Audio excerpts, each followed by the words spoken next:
Conteúdo concreto. Cultura, educação e pesquisa em um papo informal, descomplicando o conhecimento. Olá você, meu nome é Kleber Pereira e nós estamos aqui em mais um Conteúdo Concreto. Esse programa que é feito numa parceria do site saladacult.com.br e da nossa Rádio Erge, nossa querida, amada, salve, salve, Rádio Erge.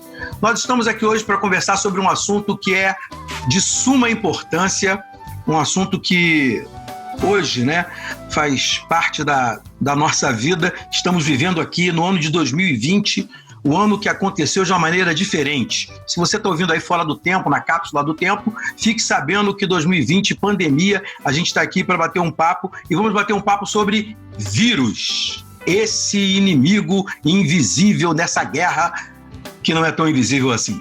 E para falar sobre isso, eu não estou sozinho aqui não. Eu estou aqui com uma galera que manja, que entende, e eu vou ficar de orelha, vou me aproveitar e vou aprender. Estou aqui com o professor Kenneth de Camargo. O professor Kenneth, ele é da UERJ, está aqui com a gente na UERJ mesmo, prata da casa. Ele tem doutorado em saúde coletiva pela UERJ e atualmente é professor titular do IMS. Fala com a gente, Kenneth. Fala aí como é que tá, como é que é a vida, o que você está fazendo agora? Além de ficar em casa. Não, a minha linha de pesquisa há vários anos é exatamente a discussão sobre produção, difusão e utilização do conhecimento na área de saúde, particularmente na área médica. E por conta disso eu tenho voltado minha atenção para as desinformações que circulam na internet, que tem sido abundantes, infelizmente, nessa pandemia também. É, ótimo. E para continuar esse papo, a gente está aqui com a mestra Débora de Menezes Souza, ex-estagiária, atualmente senhora de Oliveira. Como é que tá, Débora? Débora está com a gente, ela é bacharel em Ciências Biológicas pela Universidade Federal do Espírito Santo e é mestre em microbiologia. Meu Deus do céu. Fala com a gente, Débora. Conta aí o que você está fazendo, como é que você está. Fala aí. Olá, Kleber. Olá, todo mundo que está nos ouvindo. É um prazer estar aqui. Sou bióloga, terminei meu mestrado agora recentemente. Eu terminei, e aí a gente começou todo o isolamento social, então meio que estou vivendo isso, Terminei e a gente está aqui na pandemia e espero poder contribuir aqui para todo mundo que está nos ouvindo. Amém, é isso aí. E por último, e não menos importante, Ana Paula Diório, doutora em ciência pela Fundação Oswaldo Cruz, formou-se na UERJ também, outra prata da casa, e agora está longe, está lá para os Recôncavo Baiano, Fala com a gente, Ana Paula. Olá a todos, olá Kleber, os colegas que estão aqui para partilhar nesse momento com esse podcast, todos que estão nos ouvindo. Como o Kleber me apresentou, sou Ana Paula, me formei na UERJ, mas hoje atuo na Universidade Federal do Recôncavo da Bahia. Estou um pouquinho fora do Recôncavo, no campus de Feira de Santana, trabalho com licenciatura em Educação do Campo, mas a partir das ciências da natureza, especialmente da biologia, trabalho com esse debate da agroecologia, das relações étnico-raciais, e como fazer essa discussão das ciências a partir dos princípios da educação do campo. Show de bola, gente. Bom, o time é esse, tem gente que está em Minas, gente que está na Bahia, gente que está no Rio de Janeiro, nós estamos aqui para poder falar um pouquinho sobre isso. Vamos pegar rapidinho, só para a gente poder dar um panorama para o pessoal. Vírus e bactérias, são duas coisas que o ser humano vive tendo que lutar, resistir e tal. A gente está vivendo essa pandemia e ela é provocada por um vírus. Deixa eu perguntar primeiro para a Débora, para começar essa história. Qual é a diferença, Débora, de vírus para bactéria e por que é tão mais complicado o que a gente está vivenciando agora com o vírus? Vírus e bactéria completamente diferentes, O vírus, ele tem um arcabouço, digamos assim, que a gente pode falar de modo geral, E o que eu gosto sempre de a gente frisar, que a gente foi aprendendo, ao longo dessa pós-graduação, é que vírus, apesar de ser simples, isso não quer dizer, apesar de ter essa conformação aparentemente simples, eles não estão simples. E o que são vírus? A gente considera vírus parasitas obrigatórios, celulares, ou seja, somente dentro das células é que eles vão conseguir realizar esse ciclo de multiplicação, ou seja, gerar novas partículas. Então, célula, seja de uma bactéria, seja de células humanas, por exemplo, e basicamente ele é formado, então, por um material genético, que pode ser DNA, RNA, enfim, e dentro dessas variações existem outras possibilidades, infinitas possibilidades. Esse material genético, então, ele é coberto, né, por uma capa, digamos assim, né, uma camada proteica, e externamente alguns podem ter uma estrutura que a gente chama de envelope, que é adquirida, né, das células do hospedeiro. E dentro dessa estrutura do envelope, a gente pode ter, né, proteínas que são virais, né? Então, basicamente, o vírus é uma conformação de forma geral assim dos vírus. E bactérias, a gente considera, né, ela é um organismo unicelular, essa célula, né, ela tem, tem membrana plasmática também, tem algumas organelas que nós temos também, tem uma estrutura, né, um pouco mais rígida, pode ser um pouquinho menor ou maior, dependendo da espécie bacteriana, que a gente chama, né, que é de peptidoglicano, então tem um caráter aí de peptídeos, mais açúcar presente, né, e podem ter algumas outras estruturas também que conferem um pouco, que a gente fala que é mais de açúcar, né, que de alguma forma pode facilitar a adesão à superfície, por exemplo. Então, basicamente, a gente tem o vírus tendo essa tendência da célula hospedeira para que esse ciclo, né, de multiplicação para a geração de novas partículas aconteça. E a célula bacteriana não, né, ela não tem vai fazer todos esses processos que estão relacionados à vida. Cara, assim, eu entendi e vejo, olhando daqui, né, de onde a gente está, do lugar comum, né, a gente vê que existe são perigos diferentes, né, e combates, obviamente, diferentes também. Ana Paula, me diz uma coisa, a gente está falando muito sobre a possibilidade de um vírus mudar, né, da mutação de vírus, como é que um vírus muda, como é que um vírus como esse, que é o vírus de Covid-19, né, que a gente está tendo aqui, chegou onde chegou e de onde ele veio, porque disseram que começou no morcego e depois passou para uma anta, e a anta pegou, mas não morreu, e aí agora está aqui. Como é que é isso? Pois é, esse é um debate que é bem importante, né? É uma forma que a ciência caminha também para descobrir a origem, né? Porque a origem diz muito do vírus e vai ajudar muito, inclusive, na produção de vacinas.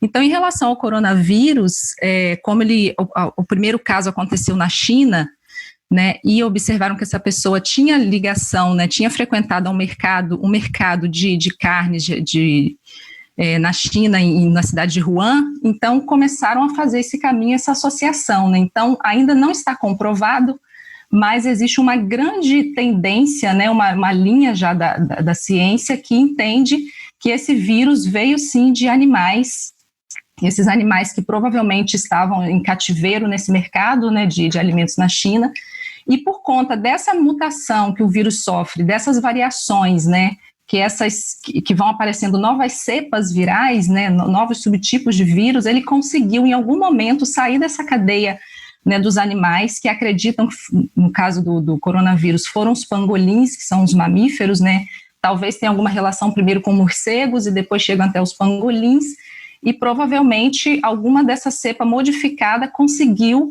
né, completar o seu ciclo em seres humanos. E, inclusive, existem alguns estudos que acreditam que ele circulou nos seres humanos por um bom tempo, antes de causar qualquer tipo de doença, sofreu as transformações até que se tornasse uma cepa virulenta a ponto de causar, né, a Covid-19, que é essa doença. E assim o vírus vem se transformando. Os vírus no Brasil, por exemplo, a Fiocruz mesmo já identificou cerca de 6 cepas, né, isso há um tempo atrás, eu não sei se hoje já identificaram as novas, porque é muito rápido, né, então pode ser que tenha mais cepas circulando no Brasil, que já não é mais a cepa que veio da Europa para cá, por conta dessa capacidade de mutação que não o torna um vírus, né, que os vírus não são classificados da mesma forma que as bactérias e outros seres e outros organismos, né, por não ser considerado um ser vivo.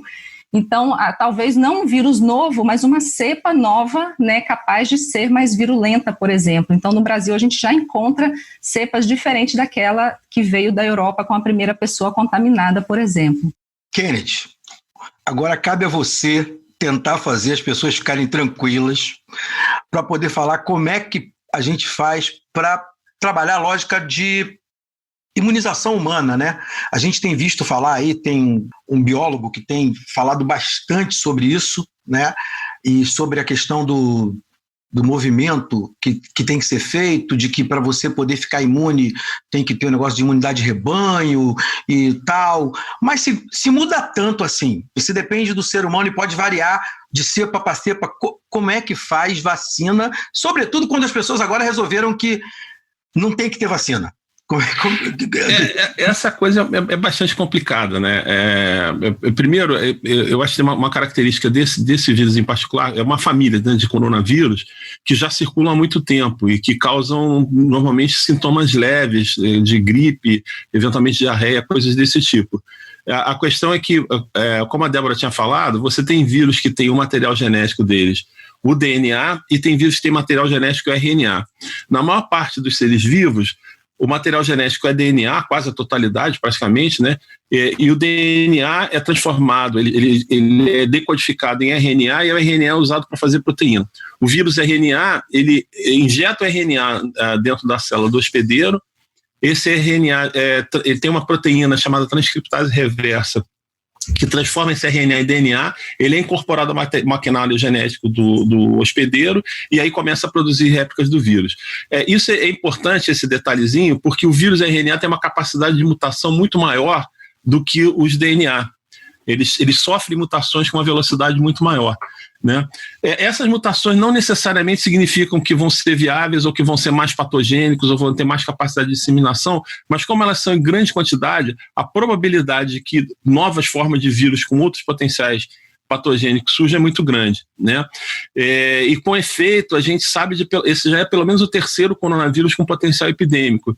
Já teve uma epidemia anterior do SARS, né? Tanto essa era o SARS-CoV, esse é o SARS-CoV-2. Teve a MERS, que foi no Oriente Médio, então essa já é a terceira dessa família, né? Qual é o problema dessa questão com relação à vacina? A gente tem um exemplo no caso do vírus da influenza. O vírus da influenza sofre muitas mutações, a gente já tem vacina disponível, só que a gente nunca sabe exatamente qual vai ser o tipo de vírus, né? Porque assim, a vacina ela estimula a produção de anticorpos contra determinados fragmentos do vírus. Como esses fragmentos são codificados pelo material genético, se esse material genético sofre mutação, o fragmento também vai ser diferente. Então, não necessariamente você consegue imunizar para o fragmento ou para o pedaço do vírus que está circulando naquele tempo. O que se faz, normalmente existe todo um organismo internacional de acompanhamento, se detecta os primeiros sinais de propagação de um vírus e se tenta fazer vacinas tentando um pouco adivinhar o que vai ser a progressão da epidemia. Por isso que a variabilidade da vacinação da influenza é tão grande, né? Você tem todo ano tentando fazer e nem sempre ela tem uma efetividade muito grande. Agora, mesmo quando ela não tem eficácia para evitar a doença, há evidência de que ela contribui para que as pessoas, mesmo infectadas, tenham formas menos graves. Essa é uma primeira questão. A questão da chamada imunidade de rebanho, imunidade de grupo, ela é basicamente a ideia assim, se você tem uma população que está imunizada, o patógeno, seja lá qual for, bactéria, vírus, ele não vai conseguir se propagar. Porque, particularmente no caso do vírus, né, como a Débora colocou muito bem, ele é um parasita intracelular obrigatório, para se reproduzir, ele tem que infectar alguém. Se você tem uma população que já produz anticorpos, então quando é exposto a esse vírus, ele não consegue fazer a reprodução, a cadeia de reprodução para. Isso acontecia de forma natural antes que a gente dispusesse de vacinas, pelo simples fato que a doença se propaga, as pessoas se infectam, por isso que você tinha ciclo epidêmico. Sarampo, por exemplo, né? Eu acho que de 3 em 3 ou 4 anos, quer dizer, você propagava numa população, as pessoas que iam adoecer ficavam doentes, e aí, quando outra leva de vírus vinha, já não encontrava mais ninguém suscetível capaz de produzir a doença. A vacina impede isso. E eu acho que aqui tem uma distinção importante, que eu acho que a gente só pode falar realmente de imunidade de grupo quando você tem vacina. Falar que uma doença criou imunidade de grupo, isso não é imunidade de grupo, é simplesmente a doença seguindo o seu curso natural. Né? Exatamente. E com um custo muito alto.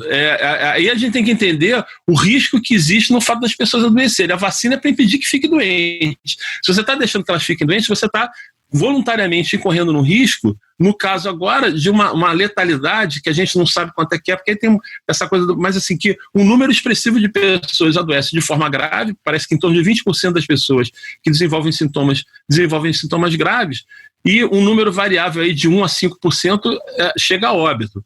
Isso é muita gente. Se a gente pensar em termos de uma população de 200 milhões de habitantes, como no caso do Brasil, simplesmente deixar solto significaria um número muito grande. E aí, para chegar, só para fechar, né, quer dizer, essa questão da vacina, a gente ainda não tem, a experiência que a gente tem com esse vírus é relativamente recente, são 6, 7 meses. Então tem muita coisa que a gente não sabe. Você gera imunidade, uma vez uma pessoa infectada por esse vírus, ela está imune e não vai ter mais, a gente não sabe dizer isso, né? E a outra questão que tem com relação à vacina é que você tem um tempo de desenvolvimento. Acho que está se fazendo uma aceleração desses processos, mas a gente tem que ter uma vacina que seja segura e eficaz.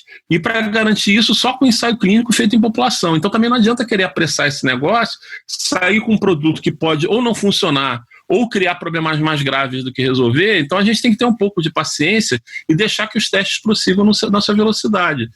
Há resultados encorajadores, né? Quer dizer, mas no momento isso é muito provisório. A ciência ela não vai poder dar respostas definitivas num prazo de tempo tão curto.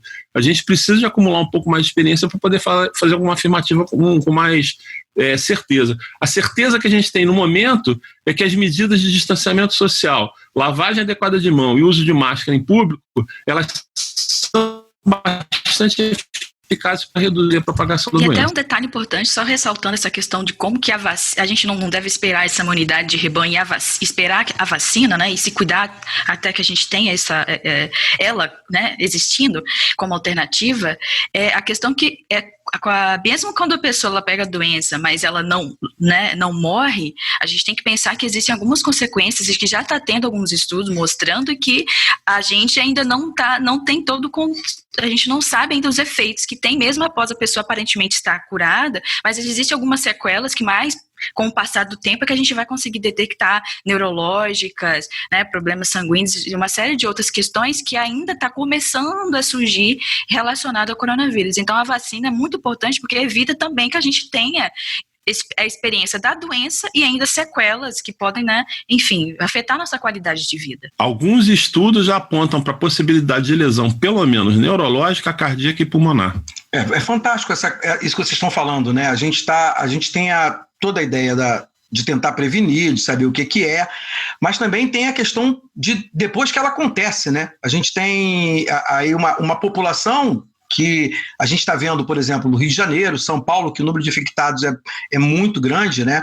E aí queria ver com a Ana Paula, né, que está lá no Recôncavo da Bahia, Feira de Santana, para poder ver como é que é isso nas populações que são mais menos favorecidas, mais do campo, que acaba não tendo nem tratamento, né? Você meio que se pegou, vai curar, igual o pessoal faz de malária. O cara pega a malária 4, 5, 6 vezes, vira um monstro da malária. O cara tem anticorpo contra tipo de malária e está lá no meio do mato. Como é que é isso para a população de onde você está, Ana Paula?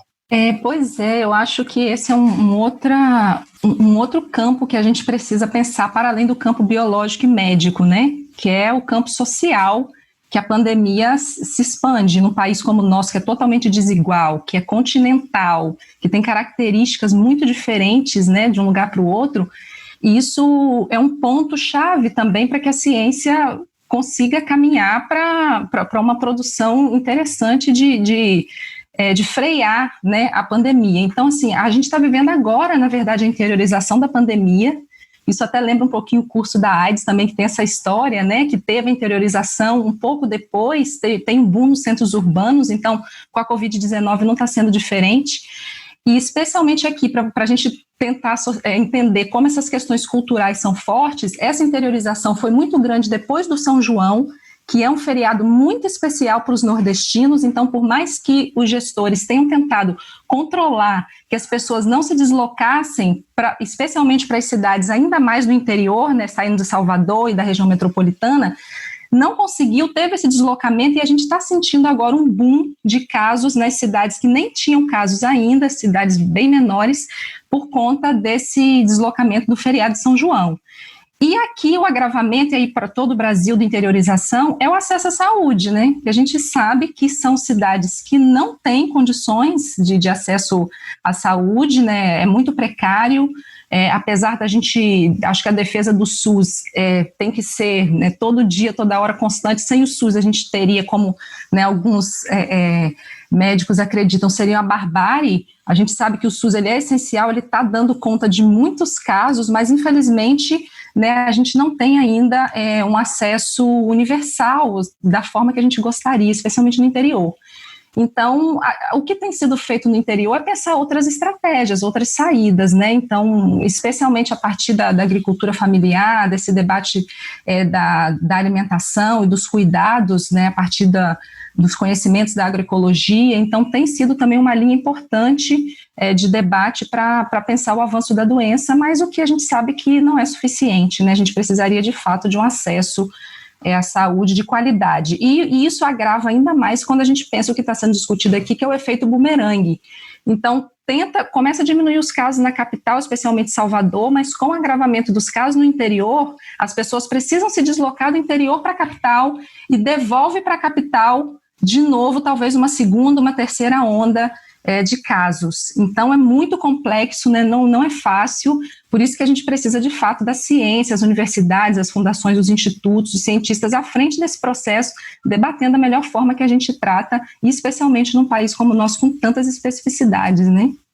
A gente está aí no finalzinho do nosso tempo, né? Você que foi aí da Rádio UERJ, que está nos ouvindo pela Rádio UERJ, não fique triste, esse conteúdo continua, você pode procurar no Sala da Cult, lá a gente vai ter uma ampliação desse conteúdo. Para você que ficou ouvindo a gente até aqui, né? Para você que curtiu com a gente, que esteve com a gente manda um grande abraço, um grande beijo, fica com Deus e até a próxima.